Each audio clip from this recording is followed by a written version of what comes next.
कल्पनाओं की कहानियाँ जिंदगी के पन्नों पर, क्योंकि मैं कहानी हूँ।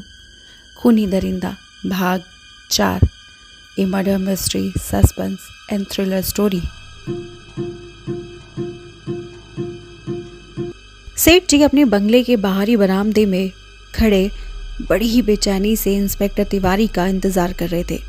उन्हें न जाने क्यों ऐसा लग रहा था कि इंस्पेक्टर तिवारी को उनके बंगले में पहुंचने में जितनी देर हो रही है, भगवान राम की स्वर्ण निर्मित मूर्ति उनसे उतनी ही दूर होती जा रही है। उन्हें इस बात का दुख नहीं था कि वो मूर्ति ठोस सोने की बनी हुई थी। उसका निर्माण कराने में उन्होंने लगभग कई करोड़ों रुपए खर्च कर दिए होंगे। वास्तविकता ये थी कि वो धार्मिक, आध्यात्मिक और भावात्मक रूप से इस मूर्ति से इस सीमा तक जुड़ गए थे कि आज मूर्ति के गुम हो जाने पर उनको अपना जीवन एकदम नीरस, उजाड़ और वीरान लगने लगा था। और जिस जीवन में कोई सार ना हो, कोई रस ना हो, कोई आकर्षण ना हो, उसे जीने से क्या फ़ायदा। उन्होंने मन ही मन ये सोच लिया था कि अगर भगवान की मूर्ति नहीं मिली तो वो निराहार रहकर अपने जीवन को ख़त्म कर देंगे। कुछ ही देर के बाद जब उन्हें पुलिस की गाड़ी का सायरन सुनाई दिया तो उन्हें लगा जैसे जान पर पड़ा हुआ बोझ कुछ हल्का हो गया हो। अब अपने बरामदे की सीढ़ियां उतरकर बंगले के मेन गेट की ओर बढ़े ही थे कि तभी उन्हें पुलिस की गाड़ियां मेन गेट से अंदर आते दिखी। वो वहीं रुक गए। सर जी, इतना परेशान होने की ज़रूरत नहीं है। इंस्पेक्टर तिवारी ने उनके चेहरे पर छलकती चिंता देखकर परेशानी और उलझनों को देखते हुए कहा और फिर जीप से उतर आए। मुझे पहले आप पूरी घटना सुनाइए और फिर मंदिर में ले चलिए जहाँ से वो मूर्तियाँ चोरी हुई थी। चलिए मंदिर में चलकर बैठते हैं, वहीं आपको पूरी घटना सुनाऊंगा। और इतना कहकर सेठ जी मंदिर की तरफ बढ़ने लगे और इंस्पेक्टर भी उनके पीछे पीछे मंदिर की तरफ चल दिया। और जैसे ही इंस्पेक्टर ने उस मंदिर को देखा, उसकी आंखें फटी की फटी रह गई। सेठ जी ने संगमरमर का सुंदर और सफ़ेद बहुत ही बेजोड़ मंदिर बनवाया हुआ था। इंस्पेक्टर साहब, जिस समय मेरे पिताजी का देहांत हुआ, मेरी उम्र केवल 13 या 15 वर्ष की रही होगी। उस छोटी सी उम्र से ही मैंने पिताजी का छोड़ा हुआ काम संभालना शुरू कर दिया था। आज मेरी उम्र 60 साल की है। इन 46 वर्षों में न जाने कितने ही आदमियों से मेरा पाला पड़ा होगा। मुझे इस बात का गर्व था कि मैं इंसान को देखते ही पहचान लेता हूँ। मेरी नज़रें बहुत ही तेज़ और अनुभवी हैं। लेकिन कल की घटना ने मेरा सारा घमंड चूर चूर कर दिया और आज मैं इसी सच को एक्सेप्ट करने पर विवश हो गया हूँ कि दुनिया में एक से एक बढ़कर बुद्धिमान, चतुर और चालाक लोग भरे पड़े हैं कि आंखों से आपका काजल चुरा कर ले जाए, लेकिन आपको पता भी ना लगने दे। इसके साथ आज मैंने इस सच को भी स्वीकार कर लिया है कि कपड़े किसी भी इंसान को धार्मिक और सदाचारी नहीं बना सकते। धार्मिक, सदाचारी और नेक इंसान बनने के लिए विचारों और कर्मों का शुद्ध होने के साथ साथ पवित्रता भी होनी चाहिए। आज तक मैं जिनको भी साधु सन्यासी के कपड़ों में देखता था, उनका भरपूर आदर करता और सम्मान करता था। अपनी क्षमता के हिसाब से उनकी जितनी हो सकती थी आर्थिक मदद भी करता था। साधु सन्यासी मेरे बंगले में कई कई हफ्ते तक रहते थे। मैं उन्हें अपने तीर्थकारों का दूसरा रूप ही समझता था। मुझे मालूम नहीं था कि साधु सन्यासी भी कपड़ों में चोर लुटेरे हो सकते हैं। सेठ ने बड़ी दुखी स्वर में अपनी गलती मानते हुए इंस्पेक्टर से कहा।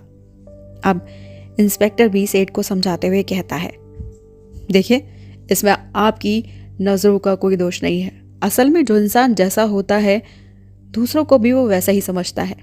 जिस इंसान में सच्चाई, ईमानदारी और उदारता होती है, जिसकी भावनाएं धार्मिक होती है, जो हमेशा दूसरों के कल्याण के बारे में सोचता हो, उसकी नज़रें अक्सर धोखा ही खा जाती हैं, क्योंकि वो इस संसार के लोगों को अपना जैसा ही समझता है। और जिस दिन इंसान के मन में ये भेद मिट जाए, वो सहज ही देवताओं की श्रेणी में आ जाता है। इसलिए सेठ जी, आप सामान्य मानव नहीं बल्कि देवताओं के समान हैं। लेकिन आप चालाकियों, मक्कारियों, झूठ और धोखेबाजी से भरी इस दुनिया में रह रहे हो, इसलिए आपको असली नकली का भेद नहीं पता लगता। अब सेठ जी इंस्पेक्टर की बातों पर थोड़ा सा मुस्कुराते हैं और कहते हैं, अब तो मुझे ऐसा ही लग रहा है मानो आप भी बस सन्यासी लेने वाले हो। खैर, मैं असावधानी को मानवीय कमजोरी नहीं, इसे अपराध मानता हूँ। बिजनेस में मैंने अब तक इसी नियम का पालन किया है, इसलिए मैं आज खुद को अपराधी मान रहा हूँ। इंस्पेक्टर, आज अगर मैंने सावधानी बरती होती तो शायद इतनी बड़ी घटना नहीं होती।